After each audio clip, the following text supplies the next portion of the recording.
Hello everybody, this is Marion with MyCraftBasketStudio, and last Saturday I said I was going to do a short video about how I came about my brand name, MyCraftBasketStudio, and so I'm going to just give you a short history of how it came about. So a long time ago when I was little, my mom used to have several of these magazines. She had a subscription of one time, maybe for 2 years, so she had like maybe 24 of these work basket magazines, and she would go through them and do the projects, the crochet, the knitting, whatever there was in there. And I remember looking through them myself when I was about 6 or 7. I would look through them. And so then when I got to be where I was doing more stuff like knitting and crocheting and stuff like that, I ended up subscribing to it. Then the internet came along and I chose AOL for my email address. And with AOL at that time, you could actually create a website. And it was free. It was very simplistic, but you could create a website. And if you go back to, there's actually a website out there called Wayback Machine. I knew what my old address was for my site, and I typed it in, and lo and behold, it still comes up. Yes, some of the pictures, all the pictures are broken because they're no longer available, but this is my little website that I created. It was more personal, and eBay was wonderful because, wow, I could buy all of these old work basket magazines now. Well, when you buy old work basket magazines, you end up getting duplicates. And now I'm stuck with duplicates.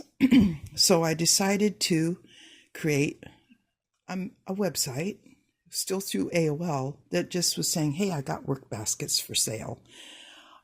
The reason I didn't do them on eBay was because eBay charges a fee. So by having a website that was already free, promoted them on there, the ladies did a search for work basket magazine, saw that I had them for sale, sent me what they cost plus shipping. I mailed them off to them. So I didn't have to pay any fees that way. And that worked really, really well. And then in around 2005 or so, I had a lady reach out to me who said, I saw that you have work baskets, and I thought maybe you might want to have these. I see that they're ones you're looking for. And I said, yeah, sure, I'd be happy to buy them from you. And so she sent me the list, and I said, are you sure you want to give me this one for 75 cents? And she said, yes, because I know it's in good hands. And she was actually going through the area where I live. She was actually driving through from Oregon to Washington.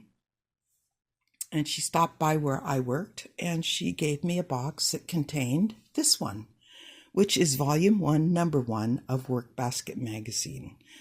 I was just floored. I was just tickled to death. My dreams come true as far as all those years as a little girl looking through those magazines, and now I actually hold the very first issue. So I was thrilled. So, along with all those duplicates, my website kept growing, and I kept getting requests. And so then eventually I decided, I'm going to go ahead and create an actual real website. So what I did was I bought the domain name for MyCraftBasket. And so that's what this is. It was to help promote. There's that first issue, and that's actually the very last issue that was published. Spans 61 years. And so I created this little website. And with that, I had, about me, I had this, this is what my logo was. I developed that logo. I have that basket, yarn, my very first learn how-to book, and my very first set of size 8 knitting needles. So that was my logo. So when I decided to start selling things on Etsy, when I went in there and typed in my craft basket, well, guess what? Somebody already had that for an Etsy store. She's not doing anything with it, but it was already taken. So they did give a list of suggestions. And one of them was studio. And I go like, I think I even like that better. So that is why I have MyCraftBasket.com and MyCraftBasketStudio. Actually, I went in and I bought the domain name for that too. I don't have a website for it yet, but I did buy the domain name because I thought I want to make sure if I do anything, I have it. So that is why that basket is that way. And then I did update it. Oh, it's been a month or so ago. I updated it to the new logo for my paper arts with the junk journals and everything in that little rustic basket. So that's how my logo came about. And I'm hoping that you liked my little story. I think I covered everything I wanted to say about it.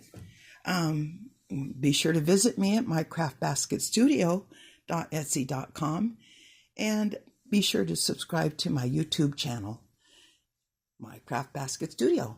And thank you so much for watching, and we'll see you later. Bye-bye.